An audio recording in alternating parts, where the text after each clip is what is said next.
On April 21, 2022, the state of Texas executed a prisoner whose case reignited a national debate on justice, age, and the death penalty. At 78 years old, Wayne Buntion became the oldest person ever put to death in the state's history. But behind that age was a past marked by decades of violence, a lifetime of prison stints, and a single moment that shattered a family forever: the cold-blooded killing of Houston Police Officer James Irby during a routine traffic stop. This is the full story of Wayne Buntion. His troubled beginnings, the crime that shocked a city, and the final moments of his life after more than 30 years on death row. Before we begin, if you appreciate deep investigations into true crime cases like this one, painstakingly researched and told with respect to the victims, the law, and the truth, take a moment to subscribe to the channel and turn on the notification bell icon for you not to miss our next upload. Wayne Buntion didn't just emerge from obscurity and take the life of a police officer in cold blood. His path to that moment was carved out long before the trigger was ever pulled. Born on March 30, 1944, in the harsh underbelly of Texas, his earliest memories were not of playgrounds or birthday candles, but of a home swallowed by anger, instability, and abuse. His father, by some accounts, ruled with fists rather than reason, and his mother's presence was shadowed by helplessness. Violence wasn't just around Carl, it was inside the walls he called home. There was no warmth, no nurturing guidance, no safety net waiting to catch him when he began to fall. And fall he did, fast and early. Carl dropped out of school before he could finish a single chapter of his formal education. The structure of the classroom was no match for the chaos he carried inside. With no skills, no mentors, and no hope, he began seeking control and escape in the only ways he understood: through crime, rebellion, and defiance. By the time most young men were chasing opportunity, Carl was chasing his next hit, his next high, or his next score. Burglaries, assaults, and armed robbery. His rap sheet didn't unfold like a sudden explosion. It built like a steady drumbeat, offense after offense, arrest after arrest. The correctional system became a revolving door. The faces of jailers and courtrooms more familiar than family.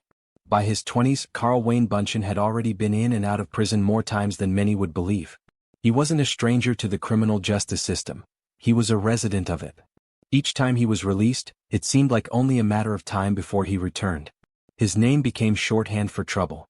His life, a trail of broken rules, broken trust, and broken lives. But with every release and every second chance, the stakes only grew higher. This wasn't just a man who lost his way, this was someone who had never been given one to begin with. From a childhood shaped by fists and fear to an adulthood filled with courtrooms and cold cells, Wayne Buntion was forged in the margins of society, hardened by years of neglect, and molded by systems that seemed to catch him only to release him again. There was no turning point, only a slow, relentless progression toward something irreversible. June 27, 1990, Houston, Texas. The sun hung high in a cloudless sky, the kind of summer heat that shimmered off the pavement and clung to the skin. For Houston Police Officer James Irby, it began as just another day in uniform. A routine patrol, a routine shift, the kind of day that doesn't warn you it will be your last. Irby, 37 years old, a 10-year veteran of the force, a devoted husband and father of 2 young children, was known among his peers as calm, level-headed, and committed. He had a reputation for fairness, for treating even the most hardened criminals with decency. But none of that would matter in the moments that followed. Shortly after 10 a.m., Officer Irby initiated a routine traffic stop on Airline Drive, pulling over a blue 4-door vehicle for a minor traffic violation. Inside were 2 men, the driver, and in the passenger seat 46-year-old Wayne Buntion, a man already on parole with a violent past stretching back decades, and a mind that had no intention of returning to prison. As Officer Irby approached the car, unaware of who sat inside or what he was capable of, Buntion made a decision that would end one life and ruin many others. Without warning, Buntion opened the car door, stepped out, and pulled a .357 Magnum revolver from his waistband. He raised the weapon, aimed at Officer Irby's head, and fired. The first shot struck Irby in the forehead, dropping him to the ground instantly. But Buntion didn't stop. As Irby lay mortally wounded on the hot pavement, Buntion stood over him and fired 2 more rounds into his body, deliberate, final. Officer Irby never even had a chance to unholster his weapon. It was over in seconds. The gunfire rang out across the street, witnessed by multiple people nearby, including another officer who had been monitoring the stop over the radio. Chaos erupted. Buntion fled the scene on foot, weaving through buildings and back alleys, the weapon still in his hand. A manhunt began immediately. Police flooded the area, combing through nearby structures. Within hours, Buntion was discovered hiding in a nearby garage and taken into custody without incident. Inside the vehicle he had exited, police recovered additional ammunition. And as officers pieced together the moments before the shooting, a chilling motive began to take shape. Prosecutors would later argue that Buntion had no personal vendetta against Officer Irby. There was no heated confrontation, no scuffle. Instead, it was a cold, calculated act, a preemptive strike by a man who feared a return to prison more than anything else. Buntion, they said, had told others he would never go back behind bars. And on that day he made good on that threat, choosing to kill rather than comply. Back at the Irby household, the knock at the door came quickly. Maura Irby, James' wife, was left to explain to their children that their father would never be coming home. The Houston Police Department went into mourning. Black bands were placed over badges, flags lowered to half-staff. The city grieved the loss of an officer who represented the kind of steady commitment that communities depend on, and the kind of loss that never fades from memory. Wayne Buntion's name would soon become known across Texas. But in that moment, the only name that mattered was James Irby, a father, a husband, a protector, gunned down in broad daylight for doing his job. The act wasn't random. It wasn't chaotic. It was precise. And its impact would echo through the city, the courtroom, and the death row wing for decades to come.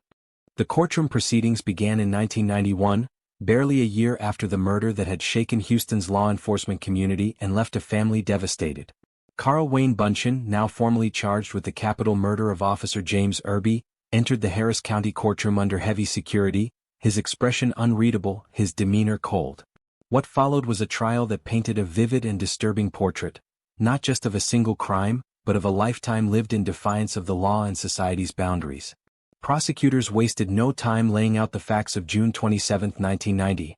The calculated nature of the murder, the lack of provocation, the deliberate follow-up shots fired into Officer Irby's body. But the case against Buntion did not rest solely on the events of that day. It was bolstered by the weight of his extensive criminal history, stretching back decades. Jurors were shown the full scope of Buntion's past. Multiple violent offenses, repeated incarcerations, a documented pattern of disregarding authority and human life. His record included burglaries, armed robbery, and assaults. He had spent most of his adult life cycling in and out of prisons, never showing signs of reform. Perhaps the most damning moment of the trial came when a court-appointed psychiatrist took the stand. Dr. Edward Gripon testified that Buntion was a continuing threat to society, a man for whom rehabilitation had long ceased to be a possibility. Gripon explained that Buntion exhibited traits consistent with antisocial personality disorder, and that based on his violent past and unrepentant behavior, he was highly likely to reoffend if given the chance. In the eyes of the state, Buntion wasn't just a man who had committed a brutal crime, he was a man who would, without hesitation, do it again. The defense argued for leniency, highlighting Buntion's troubled childhood, his experiences with abuse, and his physical deterioration. By then in his late 40s, Buntion was already dealing with chronic health issues. But those details paled in comparison to the anguish carried by Officer Irby's widow, Maura Irby, who sat in the courtroom every day, her grief etched into every line of her face. When she took the stand to deliver her victim impact statement, the room fell silent. She spoke not just of the man she lost, but of the father her children would never see again, the birthdays missed, the graduations he wouldn't attend, the empty chair at the dinner table. Her words were heavy with sorrow but also with resolve. The jury, having heard every detail, from the crime to the character of the man who committed it, deliberated and returned a unanimous verdict: guilty of capital murder. When it came time for sentencing, the decision was just as swift. Wayne Buntion was sentenced to death. As the judge read the sentence aloud, the courtroom held its breath. There were no gasps, no cries from the convicted. Buntion stood still, emotionless, as though the weight of what had just been pronounced had no hold on him. But a few feet away, Maura Irby wept quietly, clutching a folded photo of her husband, the man who had left for work one summer morning and never returned. Outside the courtroom there was a mix of relief and mourning. Justice, in the eyes of the community, had been served, but no sentence, no matter how severe, could bring back what had been lost. For Maura Irby, the fight was not over. In the years that followed, she would become a firm advocate for ensuring that Buntion's sentence was carried out, an unwavering voice in favor of upholding justice for her husband and other fallen officers. Her presence at public hearings, interviews, and legal proceedings would become a constant reminder that behind every trial transcript and case number was a real person, a real family and an irreplaceable loss. After being sentenced to death in 1991 for the cold-blooded murder of Officer James Irby, Wayne Buntion began what would become one of the longest and most controversial death row stays in Texas history. He was transferred to the Allen B. Polunsky Unit in Livingston, Texas, a facility known for housing the state's male death row inmates. It was here, in a concrete cell no larger than a walk-in closet, that Buntion would spend 31 years in solitary confinement, a span of time that outlived many of his fellow death row inmates and far exceeded the expectations of even seasoned legal experts. Each day Buntion woke up alone in a 6 by 10-foot cell, where he remained for 23 hours a day. He was allowed out only briefly, for showers or isolated recreation in a small, caged outdoor yard. He ate meals alone. He read alone. He wrote letters, if any, alone. Conversations were rare, usually shouted through cracks in steel doors or brief exchanges with guards during head counts. The harsh environment of Polunsky Unit is well documented. No air conditioning in the summer heat, harsh fluorescent lighting, the ever-present sound of locking gates and echoing footsteps. For many inmates, the psychological toll of such isolation is unbearable. For Buntion, it became his reality for more than 3 decades. Throughout his confinement, Buntion launched a relentless series of legal appeals, challenging both his conviction and death sentence.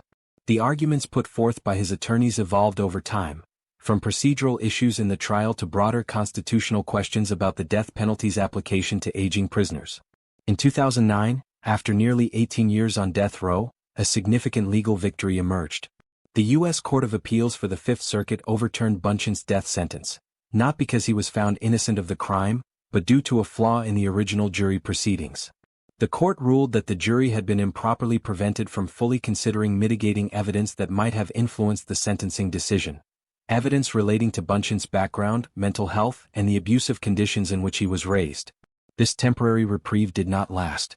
In 2012, a new sentencing trial was held in Harris County. This time, a different jury heard arguments not only about Buntion's traumatic childhood and physical decline, but also his ongoing behavioral issues while incarcerated.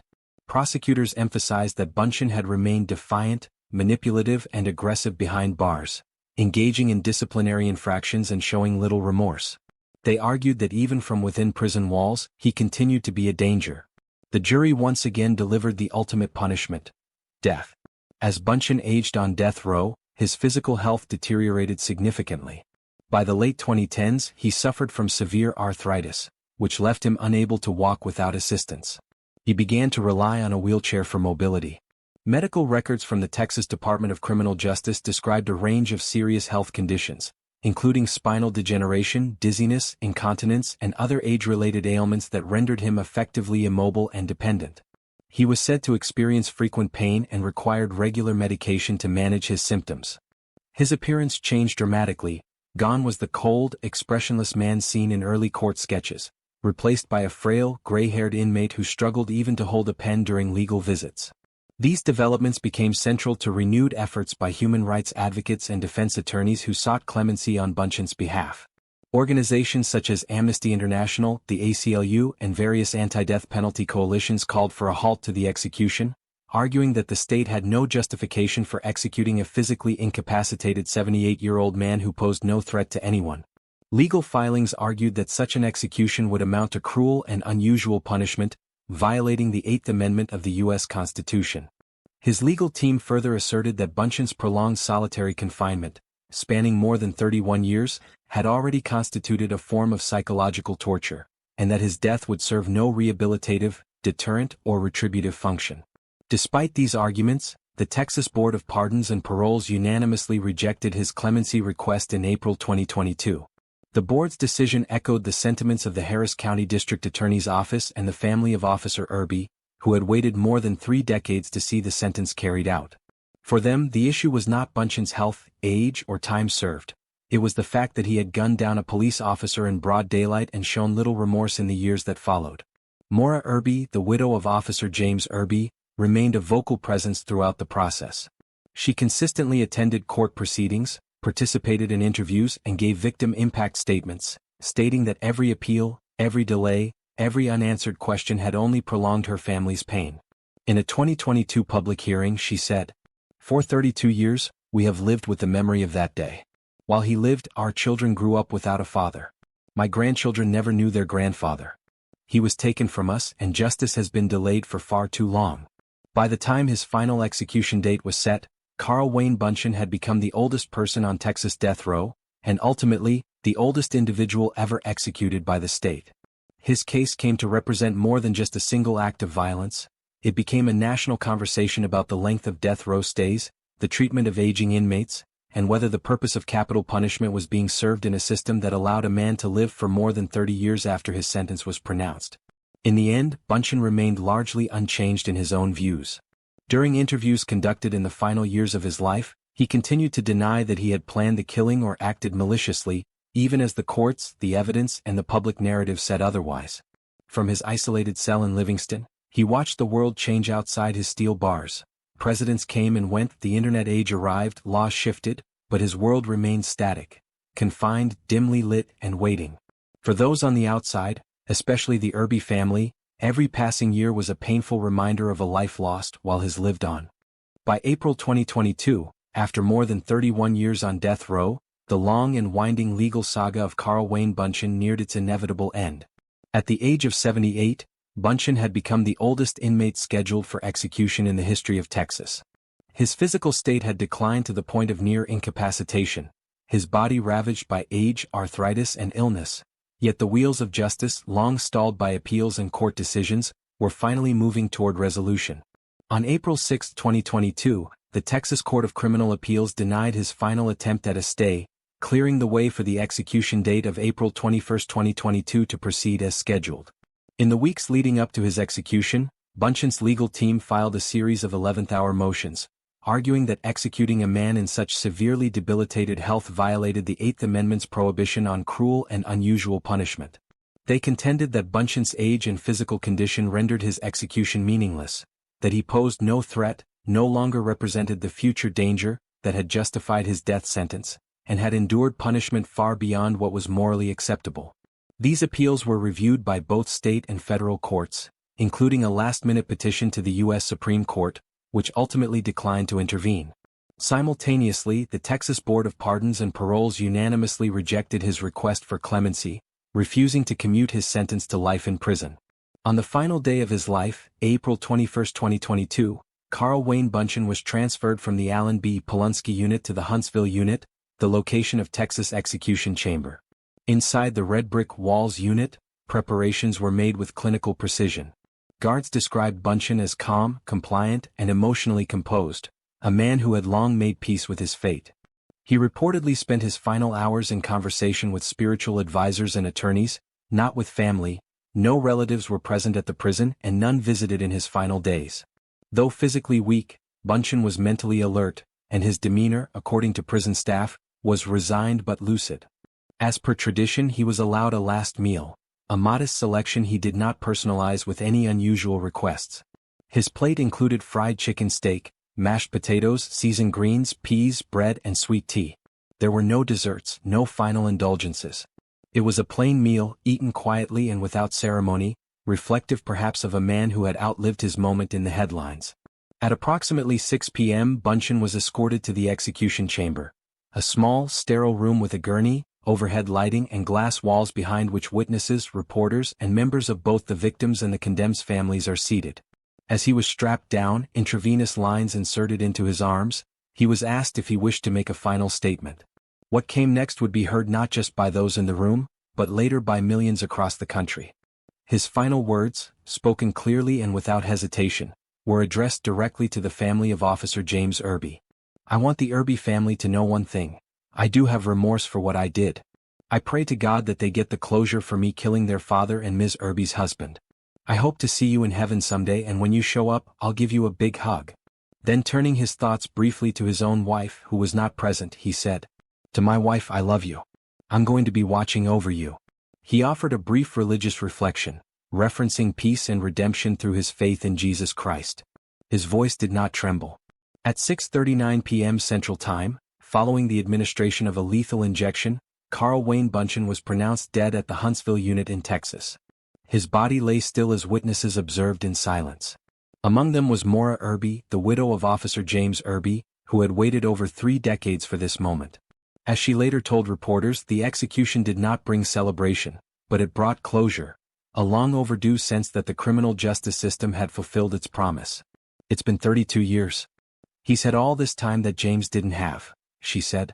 We finally have justice. The execution made headlines across the country, not only for the age and physical condition of the condemned, but for the larger ethical questions it stirred. Was it justice served, or justice delayed beyond meaning? For the Irby family, the answer was clear. For others, it raised difficult questions about the purpose of capital punishment in modern society, especially when carried out against a man long broken by time and isolation. But on April 21, 2022, the state of Texas carried out the sentence as ordered by the court in 1991.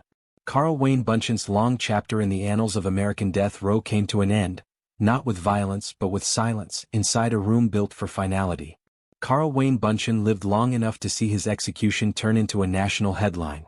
But behind the legal jargon and the prison walls was a man whose single act of violence shattered a family and changed Texas justice forever. Do you believe executing a 78-year-old man after 31 years is justice served, or justice delayed? Would you have voted for death if you were on that jury? Let us know in the comments below. Don't forget to like, share, and subscribe for more real-life crime stories that dig deep beneath the headlines.